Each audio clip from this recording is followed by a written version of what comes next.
Hello everyone. Today I have a beautiful Carey Scion,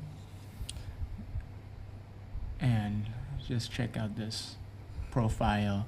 The Scion is one of my favorite models from Carey because of how aggressive the blade looks, and the frame as well. So a lot of his knives are, some of them are more gentlemanly, and this one is leaning more on the aggressive side. And that is the first topic I wanted to talk about today, because these days there's a lot of, I had a chat with one of my friends who began collecting a few years ago, and he tried a bunch of knives. Everything from all the CNC, custom makers, Shiro, Gorov, Koenig, Grimsmo, and then he started also trying the handmade knife. But in the end, what he found out was he liked something that was, not CNC'd, something that was tuned by hand, because it has a very different character to it.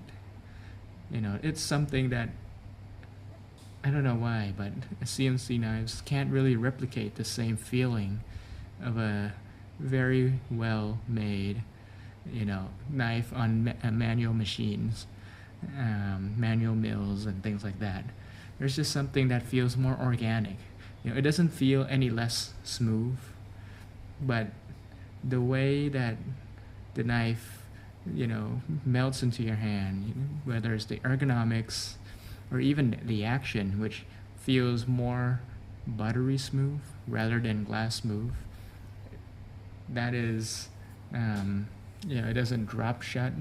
Well, even though this one does a bit. But it's just a very different feeling. So I thought that was quite interesting. And if you look at the legendary makers, Peter, I would consider he is one of the OG knife makers, and his knives are also extremely well made. He's been making knives for over 20 years already. I think he started in the maybe in 2000, or maybe even a little bit before that. But maybe his first few shows was in the early 2000s, maybe 2002 or 2003, something like that. So this guy's been making and tuning knives by hand for a really long time, and it really shows, because it feels nothing like the even the production knives, the custom knives that are done by CNC. It's just got its own character, and that is, for me, really, really beautiful. Something that's really beautiful and unique on these knives. But these days, I think they get a lot less recognition. Some makers still get a lot of recognition, and they sell for even higher than before. But some makers, I think like Peter Carey, the prices has actually came down quite a bit. So if you really keep an eye out, for something special, like this piece is I'm not sure if it was an open bid, but it should be. Something that would go for 5,000-6,000, US, which will go for 3,000 or less, 2,000 something even. For the quality and the finishing, it's and the uniqueness is kind of unmatched. So I think I'd highly encourage you, to go out there to look for different collectors who are, maybe they're no longer into knives because they've been collecting for over 10 years and they have other priorities to take care of. These are going for really, really good prices, and you definitely shouldn't miss out on it. This is one of them that I grabbed. Check out the beautiful finish on that blade, just pure black. I forget which Damascus this is, because there's no COA that comes with it, but the bolsters are definitely zirconium that have been blasted in his a special finish, so it doesn't really scratch very easily, and on both sides. So this is really special. One of the things that Peter does really well is he brings out the colors on the Timascus. So this is black Timascus, or Circuti, I believe, because there you can clearly see zirconium mixed with Timascus. So I'll say it's Circuti. He brings out the colors so that it is really vibrant, okay, but it doesn't get fingerprints on it. You know, my hands, currently oily, doesn't leave any marks on it, and it shines like it is new. The lighting is not so good, but if you go outdoors, man, this thing is very vibrant and really beautiful, and you can actually carry it, because I believe the way you get, you know, the colors to pop this much is you sand it not to like the highest grit to the mirror polish, because if you go, you know, that route, like how many other makers do, it gets quite smudgy. It's also quite slippery. This one is less so, so it goes to a lower grit, but it's like very beautiful when he does it. So yeah, one of the things so this knife has it all, right? Peter's signature dragon spine, beautifully done, also in zirconium. His stippling on the frame, very beautiful as well, and the action just feels amazing. This one is effortless type of action. You know, when many people talk about how they prefer action, for me, what I like the most is something that can open with minimal effort, so that if you hand it to someone who's not experienced in, you know, flipping knives at all, they would still be able to open it.